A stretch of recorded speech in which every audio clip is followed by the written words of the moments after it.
Probably feels like I'm pulling the old switcheroo on you. Here's the guy that always talks about training, and now I'm telling you how to lose weight without working out.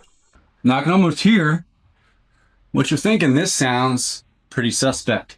How are you going to lose weight without working out? But here's the thing. There's going to be points in time when you can't work out and you still want to lose weight. You might get sidelined. That's the case for my Pack Mule Apex client, John Mark Pruitt, right now. We were hiking last month in Colorado, and due to a genetic condition he has, he suffered a foot injury. Now, he can't train right now, but he still wants to lose weight and still needs to lose weight.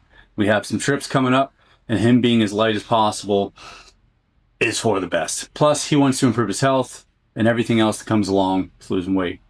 So what we're going to do in this video is I'm going to give you a case study of exactly what I've done so far in just the past handful of weeks, less than a handful of weeks, to help JM shave off 8 pounds. Now we have 3 more to go for him to hit his goal by the end of the month, but he's already lost 6 just by making the nutritional changes that we've made. And I'm going to be honest with you, they're not that drastic, but I'm going to walk you through them. All right, let's take it from the top, why don't we? We'll start with where he was before he had the injury and had to stop training. So we'll start with the total calories he was taking in then. Total calories per day. He was at 2,000 per day. Now, when that was going on, he was training 4 to 5 times per week. So we're talking 2 strength workouts and then 2 to 3, usually 3 conditioning workouts that lasted anywhere from 45 minutes to an hour. Now, this put him in about a 300 calorie per day deficit based on his normal activity level and the training. So it was enough for us to lose about 1 pound per week, which is sustainable weight loss, while also not losing so much that your performance starts to tank. But since he wasn't working out, we had to make a change. So the first thing we did is we just cut his calories by 200 more per day. So we went down to 1,800 calories per day. Now, what did that look like from a macronutrient breakdown? Now, before we get into macronutrient breakdown, we got to talk about the one thing that's going to make it all work, and that is environment. What we've done with JM's environment is find the foods that he likes to eat, that he'll eat consistently, and that are easy for him to prepare. He's a busy dude. He's got a family. He's got a very busy schedule with running his business. So we have to make it simple and save energy. So we set his environment up for success with something that most people know about, which is food prep. But if you don't have the food prepped and you don't have the right conditions in place, it's going to be really easy to go off of the plan, overeat, or eat in ways that are uncontrollable, for you.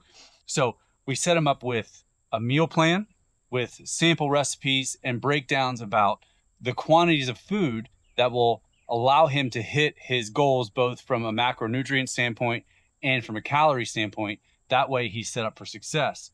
We also set it up so the foods that will hold him back or have him overeat are removed from his environment. So the first thing you got to do is take care of your environment. If you just look at it from a macronutrient or a calorie standpoint, the chances for you to sabotage yourself are way too high.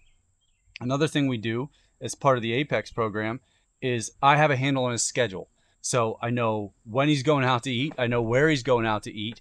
So what I'll do is look ahead at menus and see what options he's going to like, what are going to fit his plan or keep him close to it, and then send him those recommendations. Also, he will text me if something comes up out of the blue and he's going out to eat and say, hey, here's where I'm going, give me some orders, and I'll set him up for success in that way. But the main point here is you have to control your environment to the point that you can. And if you can't control your environment, you got to have if-then contingency plans in place so that you can stay on plan, hit your calorie goals, hit your macro goals, and not overeat.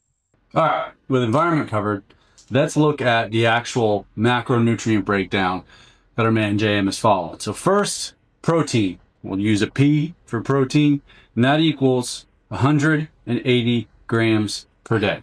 Now, JM's currently sitting at just under 200 pounds, You want to be somewhere between 1.6 and 1.9 grams per kilogram of protein every day, towards the higher end if you're trying to lose a few poundages. So we're sitting him at 180. That puts him in a good place for what we need from a goal standpoint when it comes to his caloric breakdown and what he needs from his calories. Then we have carbs. We'll use a C for that. That equals 140 grams per day. Now, if he was training a lot more, doing a lot more endurance work and everything right now, those carbs would be much, much higher. But since his activity level is much lower now, he's doing a lot of office work, spending time with his family, and that's about it since he can't walk all that much or train. We're keeping the carbs down. Typically when it comes to energy balance stuff, especially when someone's doing a lot of endurance work, carbs are really what I look at to manipulate based on what they need from a fueling standpoint. We use carbs for fuel. Yes, aerobic training, we want our fat body to use fat as efficiently as possible, but we're also going to use carbs. We have plenty of fat stores in our body. We don't need to eat a ton of fat to make the best use of our aerobic system, so we typically manipulate carbs. People respond to different macronutrients differently though, so that's something that you would have to play with. However, the only way to really know that is to go get some metabolic testing done, which most people just aren't going to do. Now, we look at fat. Fat, we're going to keep that around 60 grams. I have it dialed in at 58 grams per day. Fat is where people start to go off the rails when it comes to their nutrition, because there's a lot of fat in food that people don't realize is there, and it's really tasty, so people tend to overeat it. So we've really controlled fat with the type of meat he's eating. So lots of chicken, game meat, and lean cuts of beef. So where you can really control fat and then institute fat from other sources in your diet, good oils, nuts, and some of the fat that's just going to come naturally in food. So this is the macronutrient breakdown that he's following. 180 grams of protein, 140 grams of carbs, and 58 to 60, somewhere around there, grams of fat. This sets him up in the caloric balance that he needs to hit 1,800 calories per day. Now, again, that 1,800 calories per day is based on what we know his baseline metabolic rate is, plus his activity level. 1,800 puts him in about a 500 calorie per day deficit. And when you have a low activity level, that's a fine place to sit for losing about a pound per week, which he's been averaging a little bit more than that. He probably has been under eating a little bit, could eat a little bit more, but we're on a good trajectory. He feels good. The weight's coming off, and we only have a few more pounds to go.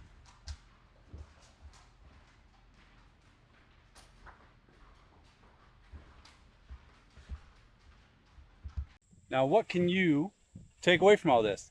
Well, the first thing is, if you're injured or you have a setback or you can't work out, don't give up on your weight loss, okay? There's always something that you can do. Then the next step is to remember that you're gonna have to make some changes. You're gonna have to change some habits, and you're gonna have to change the way that you eat.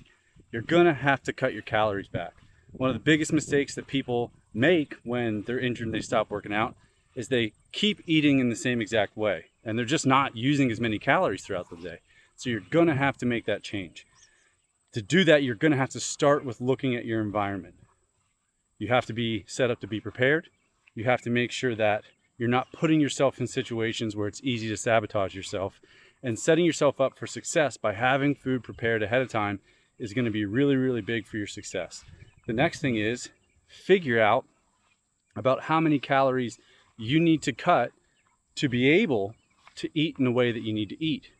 That way, you're hitting close to the calorie count that you need to lose weight every day. And then, a really good idea is to hire someone who really knows what the hell they're doing to make this whole process easy for you, so you don't have to waste the energy trying to figure it all out. That's what we do in Pack Mule Apex.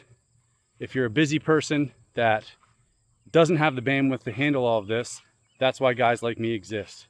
So start with changing your environment, figure out what you need calorically, cut the calories, and if you're somewhere in that 300 to 500 calorie per day deficit, you're going to be in a really good place to lose about a pound per week which is perfect for sustainable weight loss and will allow you to jump back in and perform when you can train again.